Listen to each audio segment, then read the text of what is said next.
रवी चंद्र घनो वृक्षो नदी देत राहते. गावश्य सज्जना, गाव माणसाला देत राहतं. म्हणून गावाच्या कधीतरी कामात मनुष्यानं पडलं पाहिजे. मी तर या मताचा माणूस आहे. माणसं ज्या गावात जन्माला येतात एखादी गोष्ट दान करायची झाली तर त्या गावात करा. जिल्हा परिषदेच्या शाळेला करा, मराठी शाळेला करा, विद्यालयाला करा, मंदिराला करा. जिथं तुम्हाला काही दान करता येईल ते गावात केलं पाहिजे. का? गावातलं दान हे गावातच उपयोगाला येतं. काय काय माणसांची अख्ख्या जगात किंमत असते, गावात कोणी मानत नाही. अरे काय करता त्याला? गाव सुखदुःख वाटून घेणार असतं. आणि सुखदुःख वाटून घेण्याकरता आपण थोडं गावकऱ्यांच्या संपर्कात राहिलं पाहिजे. जी माणसं गावाच्या संपर्कात राहतात त्यांचा मान कधी गावातून कमी होत नाही. सध्या लोकांना एक घाण सवय लागलेली. कुठंही गेलो आणि कोणाजवळही गेलो, किती महत्त्वाच्या व्यक्तीजवळ गेलो तरी आपण त्या व्यक्तीशी दोन गोष्टी चांगल्या प्रेमानं बोलत नाही. आपण त्यांच्या घरी जाऊन त्यांच्या मुलाबाळांची तब्येत विचारत नाही. तुम्हाला मुलं किती आहे, काय शिकताय, काय विचारत नाही. आपला मोबाईल घ्यायचा आणि आपलं चालत बसायचं. अरे बसलोय कोणाकडं, कोणाच्या घरात आपण बसलोय. थोडंसं तारतम्य काहीतरी ऐकण्याचं, जगण्याचं, बोलण्याचं, वागण्याचं. कोणाजवळ बसल्यानंतर मनुष्याने दोन गोष्टी तरी प्रेमाच्या केल्या पाहिजे. हे साधनं चाललीच आहे ना आयुष्यभर.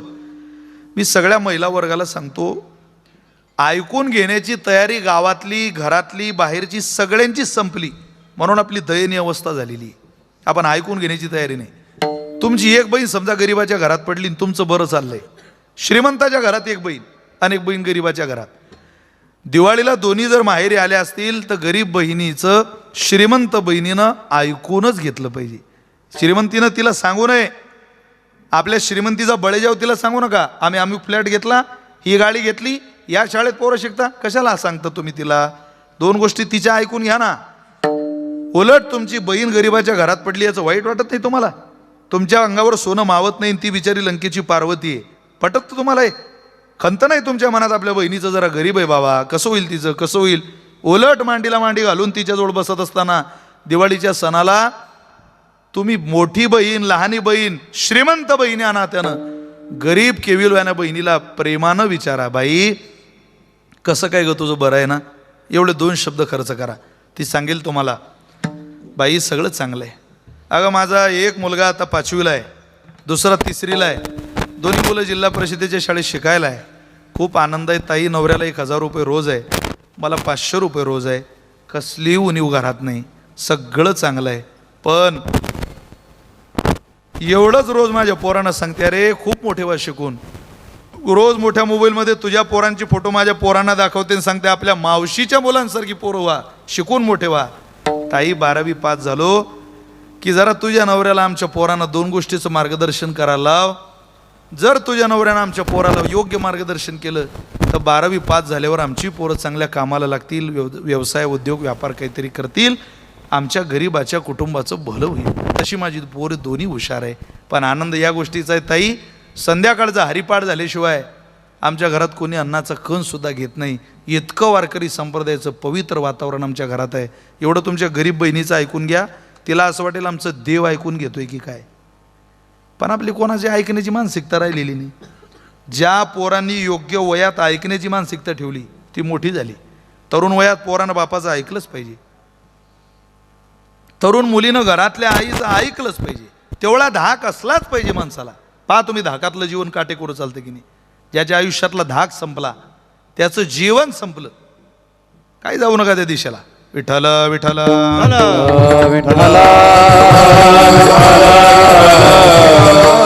धाक संपला, मर्यादा संपली, लिमिटेशन जीवनातले नाहीये असं ज्या दिवशी तुम्हाला कळेल त्या दिवशी संपायचं आपलं जीवन अधोगतीच्या दिशेला चाललंय. आपण चुकीच्या मार्गाने चालतोय. मुस्लिम समाजामध्ये आजही ही पद्धत आहे. तुम्ही हिंदू समाजात पहा, आपल्या बापदाद्यांनी जमिनी आपल्या नावावर करून दिल्या, आपल्या बापदाद्यांनी घरं आपल्या नावावर करून दिली. कोणत्या मुस्लिम समाजाच्या माणसाकडे करोड रुपयाच्या प्रॉपर्टी आहे? असतील तर बोटवर मोजणे इतके. सगळ्या लोकांकडे बघा, ना जमिनी आहे, ना मोठ्या माळ्या आहे, बिल्डिंग आहे, काही नाही. एका हॉलमध्ये 10 जण झोपतात. 10 जण एका हॉलमध्ये. दिवसभर भंगार विकण्याचं काम करून 300 रुपये जरी त्याच्याजवळ आले तरी 300 रुपये खिशात घेऊन आलेलं पोरग ओंबरठा ओलांडल्या 50 रुपयाचा खाऊ त्याच्या अब्बाजान करता बाबाजान करता घेऊन येतो आणि आईला विचारतो, मा अब्बाजांनी कुछ खाया.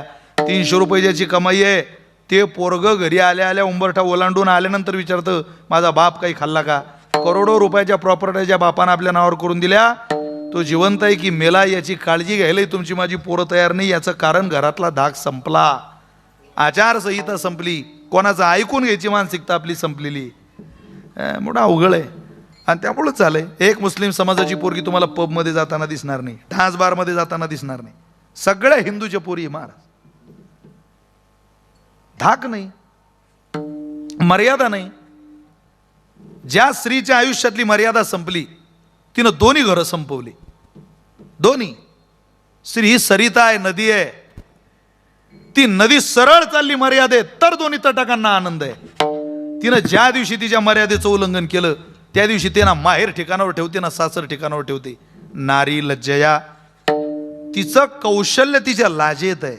जी बाई लाजून जगते, लाजणं हा धर्मच स्त्रीकडे महाराज. पुरुषाला जमणार नाही ते. लाज तिनं सांभाळली. तुम्ही 20 रुपये तुमच्या पोराकडे द्या, पाहुणे आल्यावर सांगा साखर घेऊन ये दुकानातून. तो 20 रुपयाचा पोडा जर दुकानात आणायला गेला तर अख्ख्या पाहुण्यासमोरून पोळा दाखवता येईल बापाला. फार इज्जत घालवत बापाची. बाप शेवटी खाली पाहतो की अरे जा लवकर, तेच 10 रुपये पोरीच्या हातात द्या, दुधाचा ग्लास द्या तिच्या हातात. अरे ओढणी खाली झाकून दुधाचा ग्लास किचनमध्ये आईपर्यंत पोहोचवते. तिला कळतं या 10 रुपयाच्या दुधानं माझ्या बापाचं मान खाली जाईल. वेळेवर दूध आणलं बुवा, वेळेवर साखर आणली. आपल्या बापाची इज्जत आपल्याकरता महत्वाची. नारी लज्जया हा धर्म आहे तिचा, ते सांभाळते. असं म्हणे तिच्या चालताना पायाचा आवाज सुद्धा येऊ नये. आता हे काही काही घरात आहे की काही काही महिलांचं बाबा ते मर्यादेत राहतात वगैरे वगैरे, चालताना आवाज सुद्धा येत नाही वगैरे. आता इतकं काही पाळणं होत नाही. पण काही काही बाय आता गल्लीतून गेले की असं वाटते पोकलँड चालला आपल्या गल्लीतून, धाप धाप धाप धाप. मग कोणीतरी सांगतं नाही हो ते बाई होती असं काय. लाज कुठे. नारी लज्जया. प्रतिभाताई ज्या वेळेला राष्ट्रपती झाल्या, पहिला दौरा होता अमेरिकेचा. उजव्या हाताला भारताचा तिरंगा आणि डाव्या हाताला अमेरिकेचा राष्ट्रध्वज आहे. प्रतिभाताई अमेरिकेला गेल्यानंतर आम्ही जळगाव जिल्ह्यातली माणसं लय कौतुकानं पाहायची, कारण आपल्या जिल्ह्यातली बाई राष्ट्रपती झाली. व आनंद होता, तसा राज्यालाच आनंद होता. पण जळगाव जिल्ह्याला विशेष मला चांगलं आठवतं, बराक ओबामांच्या भेटीला ज्या वेळेला त्या गेल्या, काही करार असतील आपल्याला त्या गोष्टी माहिती नाही, पण बराक ओबामांनी प्रतिभाताईंच्या हातात हात द्यायला हात पुढं केला. ताईंनी पुढं हात केला. पुढं हात केल्यानंतर नकळत डोक्यावरचा पदर थोडा मागं सरकला प्रतिभाताईंच्या. तो पदर मागं सरकल्यानंतर प्रतिभाताईंनी पुढं केलेला हात मागं घेतला. आधी डोक्यावर पदर घेतला आणि नंतर बराक ओबामांच्या हातात हात दिला. त्यावेळेला मला आजही आठवतं, बराक ओबामा बोलले होते, हे केवळ भारतातली स्त्री करू शकते. याला नारी लज्जया म्हणतात. हो, ती देणारी आहे महाराज. नदी गावश्य सज्जना. गावात जी माणसं लाजेनं जीवन जगतात, गाव त्यांची इज्जत बाळगतं, त्यांची किंमत करतं. ज्या माणसाचं कायम फाटकं तोंड आहे त्याला गावात इज्जत मिळत नसते. ज्याला कमरेच्याच खाली गप्पा करता येतात त्याला जगात मान मिळत नसतो. वाचेनं मान मिळतो जगात. तुमची वाचा कशी आहे यावर तुम्हाला मान मिळतो. गाव जगाला देणारा आहे, पण त्याची वाचा किती काम करते यावर ते घेणं अवलंबून आहे. चला पुढं. गावश्य सज्जना. हा सज्जन व्यक्ती जगाला देत राहतो. 3 प्रकार आहेत. एक तर पहिला व्यक्ती कधीच मनुष्याला भेटू नये. तू काय म्हणे क्षण नको तयाचे दर्शन, दुर्जन भेटू नये. काय माणसं भेटावी पण कामापुरती, विधीपुरते कारण बहु आरावे वचन तुकोबाराय म्हटले. नातेवाईक भेटावे पण काही काळापुरते. श्राद्धाला, तिरवीला, पिंडदानाला, लग्नाला, मरणात, धरणात भेटावे. भावकी फार माणसाच्या कामाला येत नसते. भावकी भावकीच आहे महाराज. भावकी कशाला म्हणता? जिच्या वाचून जगता येत नाही आणि जे नीट जगू देत नाही तिचं नावच भावकी. जिच्या वाचून जगता येत नाही पण जे नीट जगूच देत नाही. भावकीतले 4 माणसं तेव्हा नीट चालतात जेव्हा त्यांच्या खांद्यावर 5 वाजतो. त्याच्या भावकीतले माणसं नीट सुद्धा चालत नाही. अरे एक टर्म सरपंच पदाची पूर्ण झाली आणि त्याच माणसानं चांगलं काम करून जर दुसऱ्या टर्मला पेपर भरला तो लोक त्याच्या चुलत भावाला जागा करता. तुमचा मान यंदा घ्या दोघं चुलत भाऊ आपसादा आग लावून. आता काय करता? मग ही परिस्थिती आहे. कुत्र्याची उपमा दिली होतो कोबऱ्याने. कुत्रा काय दुर्जनाच्या नादी लागता, विसावे त्यावरी धावे श्वान, काय जातं त्याच्याकडं. ही निकृष्ट माणसं आहे जगात, ते तुम्हाला देणार नाही. देणाऱ्याची यादी सज्जनाची. म्हणून ज्ञानोबा ज्ञानेश्वरीत म्हणतात, पसायदाना सगळ्यांच्या पाठ असलेली ओवी, मला तेच भेटू दे देणारे. वर्षात सकळ मंगळी ईश्वर निष्ठांची मांदी आडी, अनवर्त भूमंडळी भेटतो तया भूता. तेच भेटू दे का, कारण ते देणारे ते सज्जन आहे. ही 7 जणांची यादी देणारी. चला पुढं, 7 जणांची यादी घेणारी आहे. कोण? मक्षिका मक्षिको वेश्या, मुशको याचकस्तथा, ग्रामीण गमशरणशैव, सप्ताह 10 म्हणजे मच्छर. एक मच्छर आदमी का जिना हराम कर देत आहे. नाना पाटेकरांचं प्रमाण आहे ते, फक्त शब्द वेगळा वापरायची. आपली तितकी ताकद नाही, ते त्यांनीच वापरावं. मक्षिका मक्षिको वेश्या, वेश्या देते माणसाला. अरे घेत ना, ते शरीर संपेपर्यंत धन संपेपर्यंत जी घेते तिचं नाव वेश्या आहे. खूप दिसायला सुंदर आहे पण देह विक्रीचं काम करते. मान आहे का तिला जगात? अरे मान नाही, तिचा स्वभाव देणाऱ्याच्या यादीत आहे, घेणाऱ्याच्या यादीत आहे. कोण तिच्याकडे पाहत? वेश्या.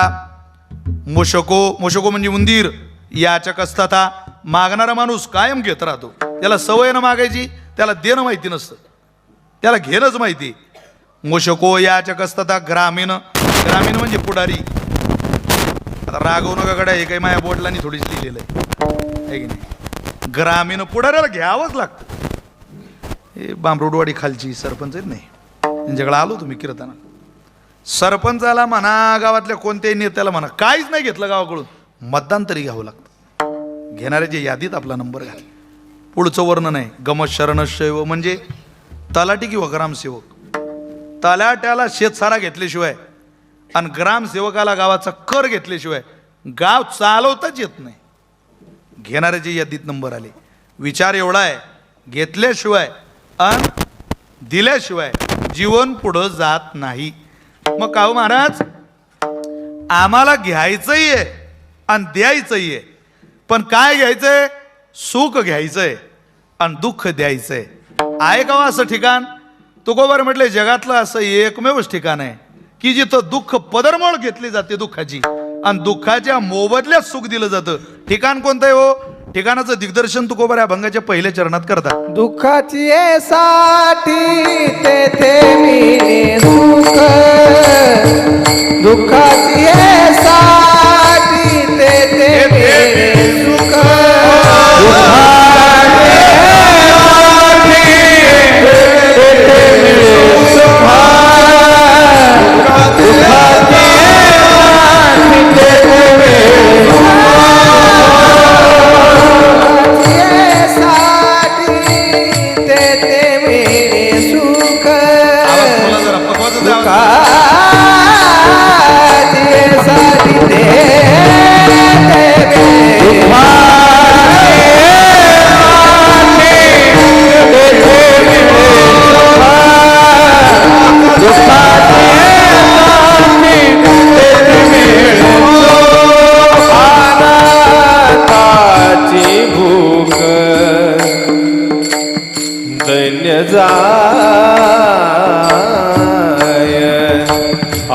अनाथाची भूक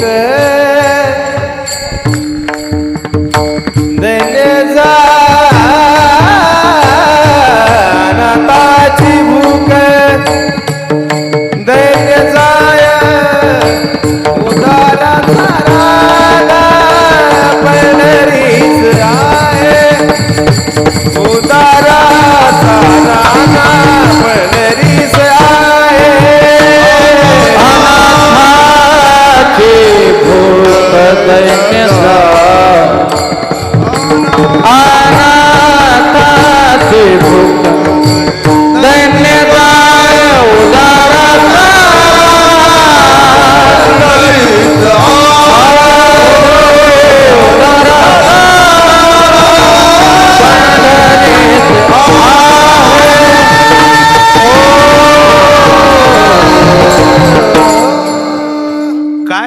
महाराजांनी व्यवहार सांगितला बघा, भगवंताच्या दारातला व्यवहार आहे.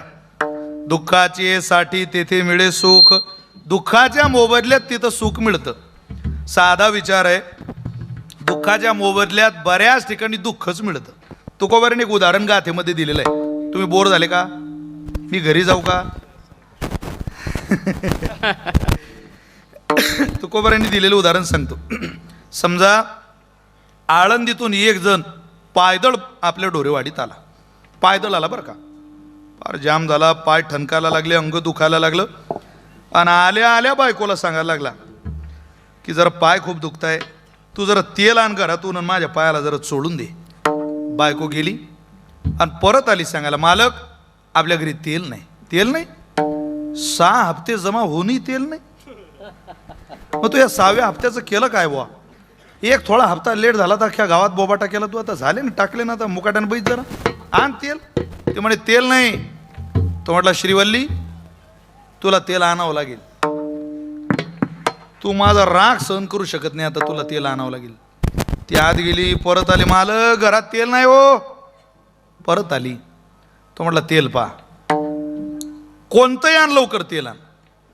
ती गेली आणि परत आली सांगायला, सापडलं बरं का मालक. कोणतं आहे ग? म्हणे बिब्याचं आहे. तुम्ही किती लवकर हसलात, कारण तुम्हाला माहिती आहे बिब्याचं तेल ठणक बसू शकत नाही. तो म्हटला आण तेल पाहिजे. अख्ख्या अंगालाच बिबा सोडून घेतला त्यानं. तुकोबारे म्हटले, ठणक बसण्याकरता या बहादरानं बिब्याचं तेल अंगाला लावलं. ठणक बसली. अरे कोणी एक यात्री प्रवासी पिढीला स्नेहाळू देखिला बिबवा तेने. स्नेहाळू म्हणून बिबवा अंगाला लावल्यावर कुठं तेल बसतं का? दुःख मिटवण्याकरता जर बिबा अंगाला लावत असाल तर दुःख मिटायचा विचार करू नका. तसं सुख मिळवण्याकरता आणि दुःख मिटवण्याकरता जर तुम्ही कोणाचंही दार वाजवत असाल तर ढोरेवाडीकर सावधान. तुकोबारे म्हटले, हे एकमेव ठिकाण आहे या सावळ्या विठुरायाचं चरण, तिथंच दुःख घेतलं जातं आणि सुख दिलं जातं. बरेच ठिकाणं असे जे सुख देतात पण घेऊन खूप काही घेतात. हिमवंतू दोष खाय परी जीवित्वाची हानी होय. हिमालयामध्ये दोष निवृत्त होतात पण जीवन दान करावं लागतं, देह दान करावं लागतो. तिथे काशीला मोक्ष मिळतो माणसाला. मोक्ष देऊन उदार परी वेचने लागे शरीर तिये गावी.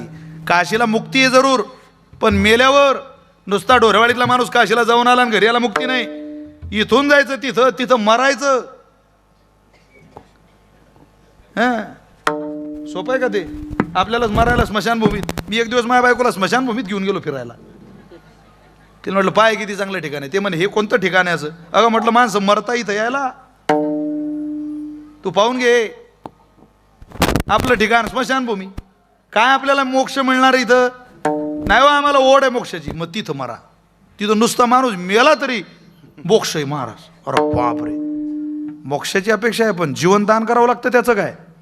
पण हे फळ बघा किती सुलभ आहे. मरण मुक्ती वाराणसी, मरण मुक्ती वाराणसी, दुरून गया नासी, दुरून गया नासी, उदारलाई पंढरीसी, पायापाची विठोबाच्या, गागी पंढरीसी, पायापाची विठोबाच्या.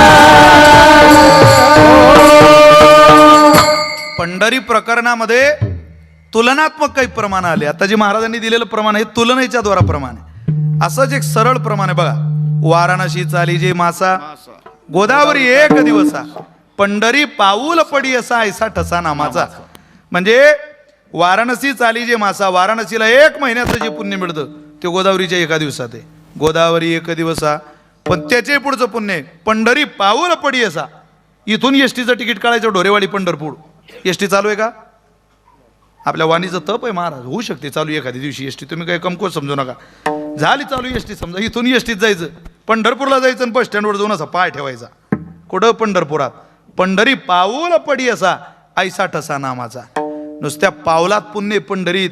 इतका सुलभ देव आणि इतकं सुलभ फळ जगाच्या पाठीवर तुम्हाला कुठंच पाहायला मिळत नाही. तुकोबारे म्हटले इथं जा, तेथे मिळे सुख, तेथे नाम परमात्म्याचं चरण, दुःखाचे साठी येथे मिळे सुख. ते ठिकाण अरे उदाराचा राणा पंढरीच आहे. पंढरपूरला येतो देव, तिथं तुम्ही सुख मिळवण्याकरता जा. इथं माणसं कोणाची पाय धरून राहिले सुखा करता. काय सध्या जगाला बावळटासारखी माणसं वागायला लागली. देवभक्ती कमी झाली तुकाराम महाराज आणि गुरुभक्ती वाढली. आम्हा मा बापू येडे झाले लोक. ज्यांनी ज्यांनी आम्हा मा बापू गुरु केले त्याचे एकही गुरु घरी नाही. ते विचारा तुमचं सुख कुठे गेलं बा नांदायला. अरे वारकरी संप्रदाय चिंतित गुंडाळलेला हिरा आहे. कोणाची फसवणूक नाही इथं, कोणाची लबाळी नाही, लुटमार नाही. वारकरी संप्रदाय हा तत्वज्ञानाचा संप्रदाय, हा अजान सिद्ध साधकांचा संप्रदाय महाराज, हा ज्ञानीबोध संप्रदाय आहे. हा नित्यशुद्ध बुद्ध असंग निर्विकार परमात्मा स्वरूप आत्माराम स्थितीत राहणाऱ्या महात्म्यांचा संप्रदाय आहे. याला बाधा नाही होऊ शकत. आज मेलो तुम्ही मी तरी हे बंद पडणार नाही. लोक म्हणतात ना हे कमी झालं, काही होत नाही. हे कालही होतं, आजही आहे, उद्याही नसेल असेल. ज्या दिवशी हे बंद पडेल त्या दिवशी तो या विश्वाचा लयाचा क्षण असेल. ज्ञानोबारांची वाणी या विश्वाचा लय करेल आणि ज्ञानोबारांची वाणीच्या विश्वाला तारेल महाराज. ज्या दिवशी ज्ञानोबारांना राग येईल ना लय, ज्ञानोबारा कृपा करतील. ज्ञानोबारांची कृपा झाली की भिंतीचं मंदिर होतं. ज्ञानोबारांची कृपा झाली की जुन्नर तालुक्यात आळ्याला संतवाडीत रेड्याचं मंदिर होतं. अरे पैस नावाच्या खांबाचं मंदिर आहे नेवाशाला, दगडाचं. तुम्ही धरून राहिले माणसांचे पाय. आम्हाला काही माणसं घरी गेल्यावर कुठं कुठं फार त्रास देतात. नाही नाही काहीतरी सांगा. काय सांगा, आमचं तर धळं नाही अजून, तुला काय सांगा. नाही नाही काहीतरी सांगा बा. दोघीचं झालं एकाचं बाकी राहू दे. आता तसा गावाची शोभा म्हणून एक दोन पाहिजे तसे गावात. अरे आम्ही सांगू शकतो का ते. 4:45 मी गावात पोहोचत होतो एक दिवस, 4:30 4:45 आणि माझ्या चुलत भाऊ शेतात आलेला होता. मी झोपलेलो मागं आणि माझ्या चुलत भावानं आमची गाडी थांबवली. ओंकार भाऊ, मी काच खाली घेतला. म्हटलं काय रे, खाली उतर म्हणे. लय वाईट झालं आपल्या गावात. म्हटलं काय झालं. खूप वाईट झालं म्हणे. म्हटलं झालं काय. लयच वाईट झालं म्हणे. अरे म्हटलं तू सांग ना बाबा नेमकं झालं काय. काय झालं. अरे म्हटले तू त्या बाळासाहेबाला ओळखतो का. ओळखतो ना म्हणे. त्यांनी रात्री बोर घेतला म्हणे. लोयच पाणी लागलं म्हणे त्यांच्या शेतात. म्हटलं चांगलं झालं हे. आपल्या गावातल्या एका माणसाला पाणी लागलं. काय म्हणे चांगलं झालं. वाऱ्या तू करतो, कीर्तन तू करतो, पाणी बाळासाहेबाला लागतंय म्हणजे तू चुलत भाऊ माया.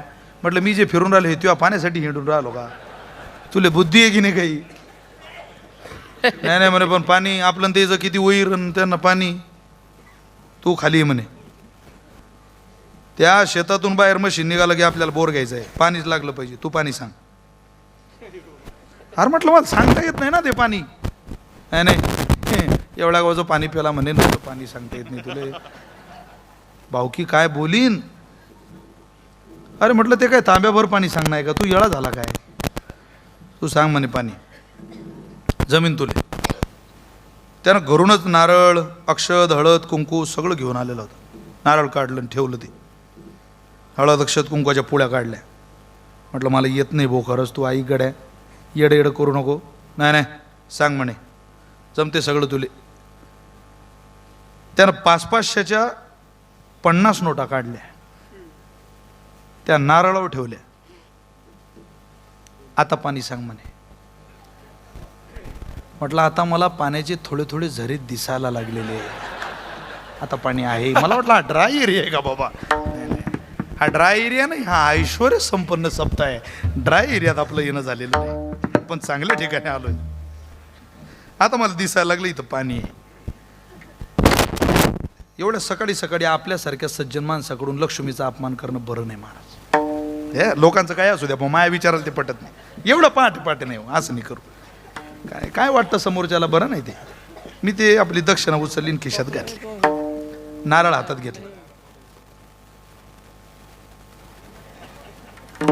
असं महत्वाच्या वेळेला हसू नाही म्हणजे अवसान जातं समोरच्याच. मीच उड्या हाणायचो नारळाच्या अगोदर. आता मला येतच नव्हतं ते काही. मी पुढे तो माया मागे. मी त्याला 2-4 पॉईंट काढून दिले, तो माया मागे खोट्या ठोक्याले. 4-5 जागा काढून दिल्यावर तो म्हणे विशाल चांगला पॉईंट सांग कोणता आहे. म्हटलं हा पॉईंट खूप जोरदार आहे, इथं बोर घे. म्हणे पाणी लागेल. अरे म्हटलं खूप पाणी आहे तिथं. नुसतं पाणी नाही पाहिजे म्हणे, असा पॉईंट सांग की बाळासाहेबाचा पॉईंट आणता आला पाहिजे.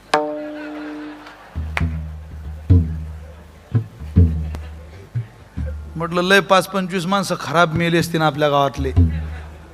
हा तू अवतार कार्य या गावात संपन्न झालं असेल भाऊ. म्हणजे पाणी तुला पाहिजे पण त्याचं जाऊन काय वृत्ती होई. आणि मी हुशार माणूस, त्याला म्हटलं इथं पाणी लागू शकते पण 3,000 फूट बोर करावं लागत्या. तो म्हणे 3,000 फूट. म्हटलं हो पाणी तेवढं खाली आहे पण पाणी तो झाला नव्हता यार. तो म्हणे ऊसाचे मागच्या वर्षी माझे 4.25 लाख रुपये पडलेले. 4.25 मध्ये होत नाही म्हटलं ते.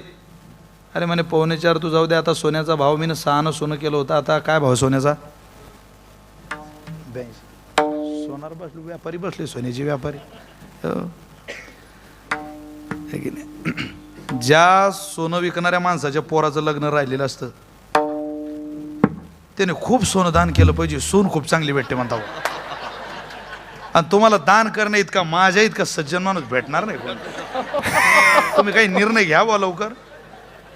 आता त्याची बायको कशी येते काय माहिती, काय तुम्हाला पुढं दान घडतं नाही घेत. तुम्हाला सोन्यासारखी सून मिळावी, सोन्यासारखं दान करा तुम्ही. बघू ते घेतील निर्णय काहीतरी, तसे ते स्वभावान खूप चांगले. आणि पोराला दिले काय की नाही, पाणी लागल्यावर म्हणजे पाणीच पाणी. चला विनोदाचा भाग सोडा. ते म्हटले, तो म्हटलं 4.25 तर का मागच्या वर्षीचे ऊसाचीच पडलेले. आणि मला माहिती आहे म्हणे इले जर मी फुल चार्जिंग करून 2-3 दिवस तिकडे पाठवली तर 1.5 लाखाच्या खाली काही हे तिकडून येत नाही. हसणाऱ्याला जुना अनुभव दिसतो चांगला. कारण अडचणीत बरं का मालकीन मालकाला सहकार्यच करते का तुम्ही काय म्हणा. करते की नाही बाबा. तो म्हटला मी तयार आहे, फक्त मला असं वाटतंय मशीन शेतात आलं की तू थांब तिथं. म्हटलं हा हे 50-25 काही सुकान खाऊ देत नाही आपल्याला. ते मशीन आलं, बोर चालू झाला, 1000 फूट बोर झाला. नुसता फपुटा ते वाचतं ते मशीन मोठ्यानं. माझ्या चुलत भाऊ माझ्या जवळाला म्हणे विशाल ओलो साबी नाही, 1000 नुसतं पाणी पूजेले. घाबरलो त्याच्यापेक्षा दुप्पट मी. मी म्हटलं रे घाबरू नको, खाली जाऊ दे. शेवटची पेटी फुटल्याशिवाय माणसानं फटाके फोडायची काही करू नये, काय काळजी करू नको म्हटलं. अरे शेवटच्या 2-4 फुटात पाणी लागू शकतं, जाऊ दे खाली. 1500 झालं, 2000 झालं. पाणी कशाला लागेल, पॉईंट आपला होता.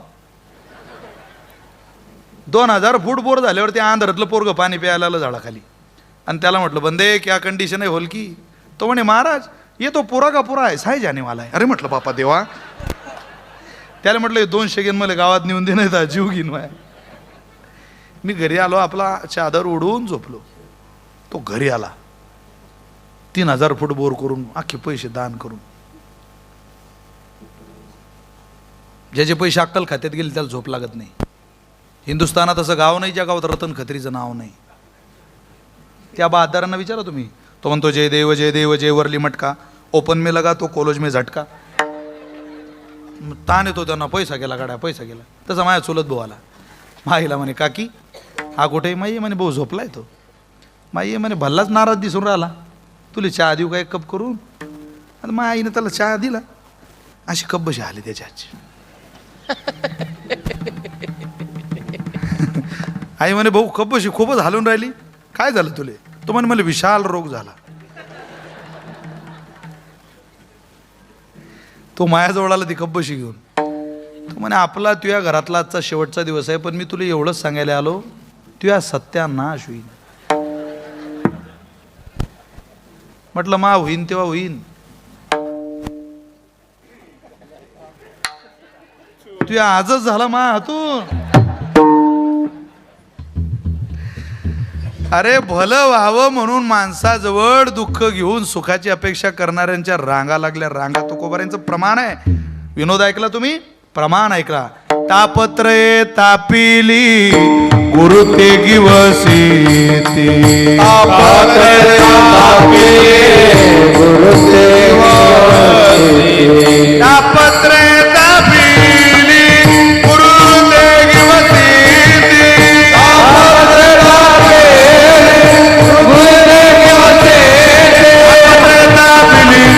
गुरु ते गिवसी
वरती तारा स्वामी भगवा पोशाख पाहला की लोक म्हणतात आम्हाला काही सांगा आम्हाला. आता कुंभ चालू आहे, इथून काय माणसं दिवे लावायला जाऊन राहिली तिथे. मी म्हणतो अरे अख्ख्या गावात पाप आहे तुझं मावत नाही लेखा, तू काय कुंभाला जातो रे आंघोळ करायला? लाज नाही वाटत तुझ्या एका स्नानाने? अरे गंगेहुनी थोर साधू सुचिश म्हणतं तिथं गंगा मातेच्या स्नानाची साधू वाट पाहतो यात नवल नाही. तिथली गंगा माता सुद्धा त्या संतांमधल्या महापुरुषांची वाट पाहते माझ्या स्नानाला कधी येतील आणि माझं हे पाप कधी घेऊन जातील. गंगेहुनी थोर साधू सुचिश म्हणतं असे साधू आहे तिथं कुंभात. तू काय जातो तुझी बॅटरी घेऊन? नाही स्नान.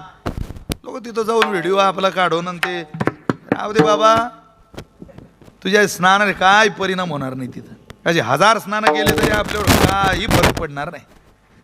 स्नान एकच घडावं, पण ते त्या वृत्तीतलं घडावं. त्या नाशिकला कुंभमेळा होता, मी सांगतो तुम्हाला. आता हे आपल्याला समजा आपल्या कुटुंबातलं चॅनल आपल्याला टाकता येणार नाही, ते आपण सांगू तेव्हा टाकू. त्या नाशिकला कुंभमेळा मी पाहिलं, तुम्हाला सांगतो.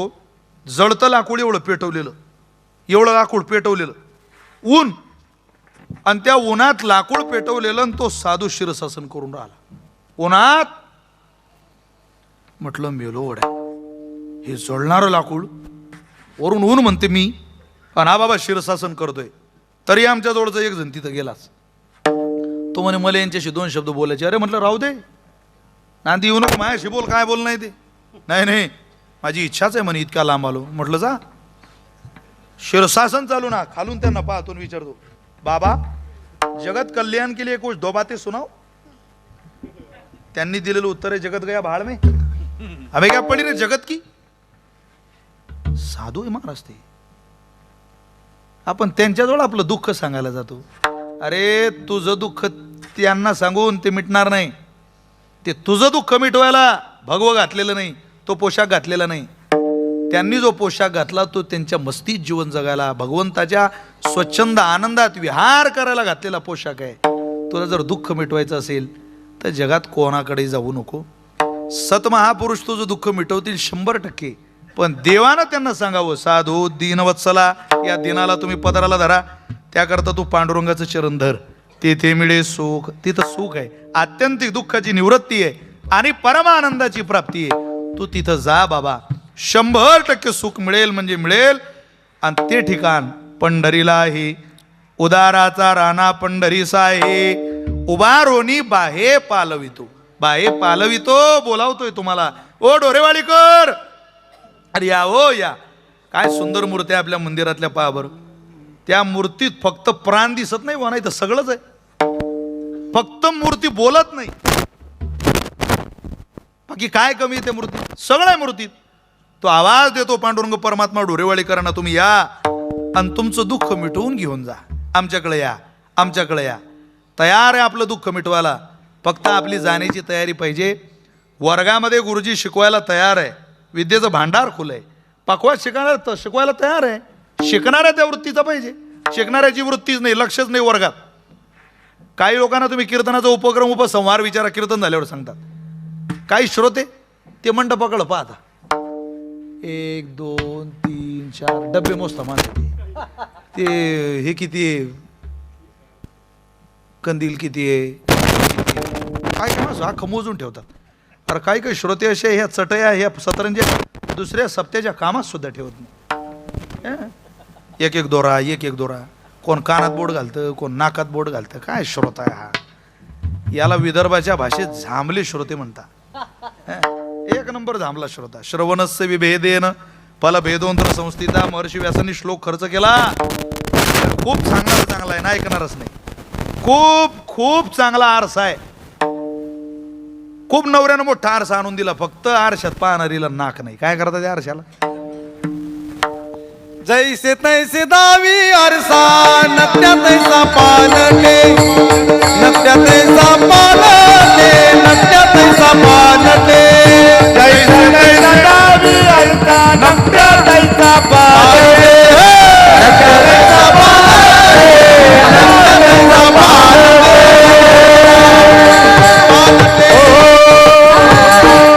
अरे नकट्याचं रूप पालटणार आहे का आरशात पाहून? आरशाचा स्वभाव आहे जसं दाखवणं तसं. ओरे विना ओढावणे विटंबुगा, म्हणजे आयुष्य विना लक्षणे, सिसे विना अलंकारणे, आणि ओरे विनोड अवनी विटंबुगा.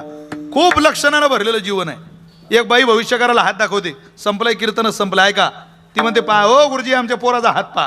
हात पाहू. वा वा वा वा बाई, तुझा मुलगा रूपवान आहे, कुलवान आहे, शिलवान आहे, धनवान आहे. ती म्हणजे रूपवान कुलवान शिलवान सोडून द्या, त्याला आयुष्य किती सांगा.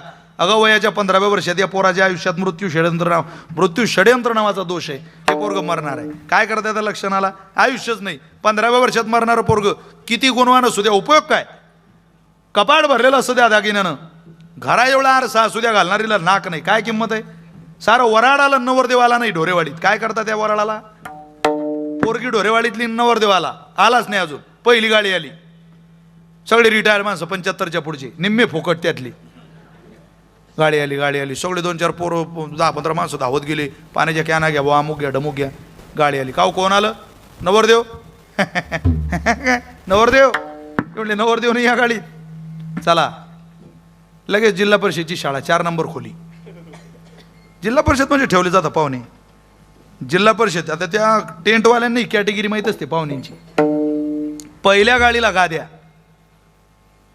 टेंटवाले कोण आहे त्यांना विचारा तुम्ही. त्या पहिल्या गाडीवाल्यांच्या गाद्या म्हणजे एकदम साधू संतांच्या पदस्पर्शाने पुनीत झालेल्या गाद्या असतात. त्या गाद्या त्या खोलीत टाकल्या जातात. त्या गादीकडं पाहावं वाटत नाही. पाहुणे त्याच्यावर बसतात. त्या कपातला चहा, तो कप नुसता हल्ला तरी शेजारीचे कपडे खराब करतो. ती काचकडीचे ग्लास. अर दुसरी गाडी आली, सगळ्या महामाया. महामाया नाही हो, वरमाया. वरमाया वरमाया. मग ते मावशा येतात. नवरदेव. ते म्हणतात नवरदेव नाही या गाड्यात. तुम्ही आले का मग मुख्यमंत्र्यांच्या लाडक्या बहिणी या. चला 4 नंबर खोलीत. 4 नंबर खोली गाद्या. लगेच चिवडा आला. चिवडा कोणता तो. ते हळद लावलेले पोहे. लग्नातल्या चिवड्यात भाग्यवानाला शेंगदाणा सापडते. ज्याचं फुल भाग्य उदयाला आलं व त्याला शेंगदाणा. नाही तर हळद लावलेले पोहे असतात ते. पण कबीर महाराज त्या लग्नात गेले आणि कबीर महाराजांनी पाहिलं नवरदेवाची गाडी आली. अहो लगेच लिंबू सरबत आलं. थम्सअप काय, लिमका काय, कोको कोला काय, आईस्क्रीम काय, पंचपक्वानाचा बेत काय, रबडी काय, रसमलाई काय, मालपोहा काय. कबीर महाराज म्हटले अरे आतापर्यंत हे पदार्थ गेलते कुठं. पदार्थ लोपले होते. त्याचं कारण अडदा पडदा सब छोड दे बिन पडदे की बात, आणि दुल्हन को दुल्हा मिले तो फिकी पडी बारात. नवऱ्या मुलीला नवरदेव आल्याशिवाय त्या वराळाची किंमत नाही. लक्षणानं भरलेल्या जीवनाला आयुष्य असल्याशिवाय देहाची किंमत नाही. दागिन्यानं भरलेल्या कपाटाला नाक असल्याशिवाय दागिन्याची किंमत नाही. तसा जीवन खूप दिसायला सुंदर आहे, पण देवाजवळ जात नाही तोपर्यंत सुख या पदाची किंमत या जीवाला कधीच कळत नाही. सुख या पदाला स्पर्श करायचा असेल तर उदाराचा राणा पंढरीचा आहे, तिथंच जावं लागेल, अन्यथा सुख मिळणार नाही. महाराज सुख देताना नेमका त्याचा स्वभाव. महाराज म्हटले त्याचा स्वभाव असा आहे, तो जाणत्यापेक्षाही नेत्याला लढा. जाणते